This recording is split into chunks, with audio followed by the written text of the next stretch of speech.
Kapal pesiar berbendera Norwegia Viking Sun akhirnya bersandar di Pelabuhan Tanjung Mas, Semarang, Jawa Tengah. Wali Kota Semarang menyatakan kapal sandar hanya untuk memuat logistik dan tidak ada yang diperbolehkan turun. Kapal pesiar berbendera Norwegia Viking Sun bersandar di Pelabuhan Tanjung Mas, Kota Semarang, Jawa Tengah hanya untuk mengisi kebutuhan logistik.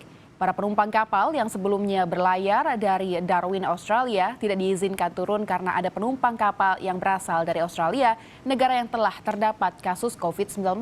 Sebelumnya, penumpang kapal akan mengunjungi sejumlah tempat wisata di Kota Semarang dan Magelang, Jawa Tengah. Jadwal kunjungan wisata batal setelah adanya larangan turun dari kapal.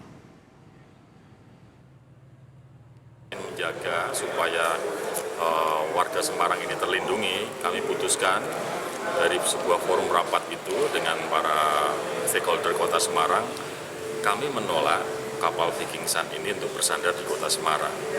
Tapi mereka kemudian menawar untuk bisa bersandar hanya sekedar memasukkan logistik, kalau itu tidak apa-apa. Tapi tidak ada penumpang satupun yang boleh turun karena keinginan kami untuk menjaga kenyamanan, keselamatan, dan perlindungan seluruh warga Kota Semarang. Sebelumnya, Gubernur Jawa Tengah Ganjar Pranowo mengatakan pemeriksaan kesehatan dilakukan terhadap penumpang dan awak kapal oleh dinas yang berwenang. Sudah dicek sama KKP-nya, hari ini KKP lagi bekerja, tidak hanya penumpang tapi awak semuanya dicek.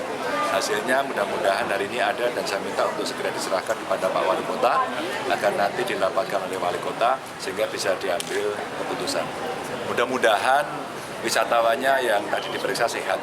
Kalau ada yang suspek gimana? Kalau ada suspek nggak boleh merapat dan kita lakukan treatment. Jadi ini bagian dari protokol kita bahwa kita hati-hati ya, tapi jangan sampai paranoid.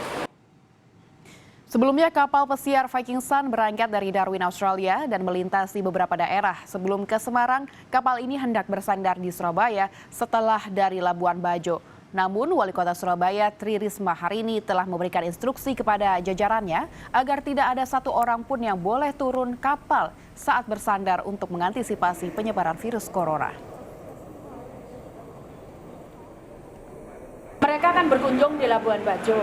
Nah, ternyata ada 2 yang diperkirakan itu menderita. Nah, sehingga kemudian dari ke rumah sakit UNER setelah kita tunjukkan bahwa ya itu ada penumpangnya suspek. Sehingga hari ini aku ngirim surat untuk tidak boleh kapal itu turun. Penumpangnya tidak boleh turun di Surabaya.